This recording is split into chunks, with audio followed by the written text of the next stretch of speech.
এই ভিডিওতে আমি তোমাদেরকে লেভেল 5 আর্ট অ্যান্ড এন্টারটেইনমেন্ট প্রযোজিত লিলি সিনেমা নিয়ে বিস্তারিতভাবে আলোচনা করব।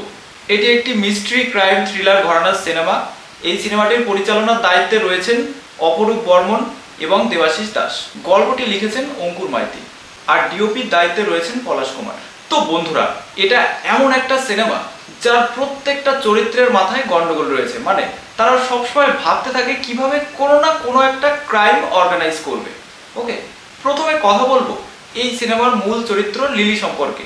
লিলি চরিত্রে অভিনয় করছেন অভিনেত্রী মেঘা। তার এই সহজ সরল হাসি মুখের আড়ালে কিন্তু লুকিয়ে রয়েছে এক ভয়ানক খুনি। অন্যদিকে সজল এমন একটা চরিত্র যে কিন্তু হাসতে হাসতেই মানুষ খুন করে ফেলতে পারে। তবে আমার কিন্তু রাজ ভাইকে হেব্বি লেগেছে। সে পাড়ার মস্তান, কিন্তু মনটা একেবারে সাদাসিধা। সে আবার লিলির প্রেমে পড়ে যায়, কিন্তু লিলি তাকে জাস্ট ইউজ করে।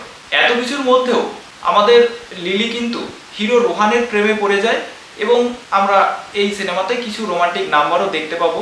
রোহানের চরিত্রে অভিনয় করছেন অভিনেতা অঙ্কুর মাইতি। তো এই সিনেমাটির মূল চরিত্রে অভিনয় করছেন মনোজিৎ বড়াল, অঙ্কুর, মেঘা, পূজা, রৌনক, দেবব্রত এবং আরও অনেকে। তো ট্রেলার দেখে কিন্তু আমাদের প্রত্যেকের কাছে লিলির চরিত্র মানে তার মতিগতি কিন্তু পুরো ধোঁয়াশা।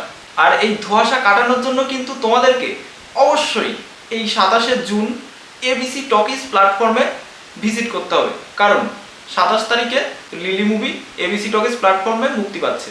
আর হ্যাঁ, আরেকটা কথা বলতে ভুলে গেছি, এই সিনেমাটিতে কিন্তু প্রচুর কমেডি সিন রয়েছে, যেগুলো দেখে কিন্তু তোমাদের বেশ ভালোই লাগবে। ধন্যবাদ। তাহলে দেখা হচ্ছে 27 তারিখে।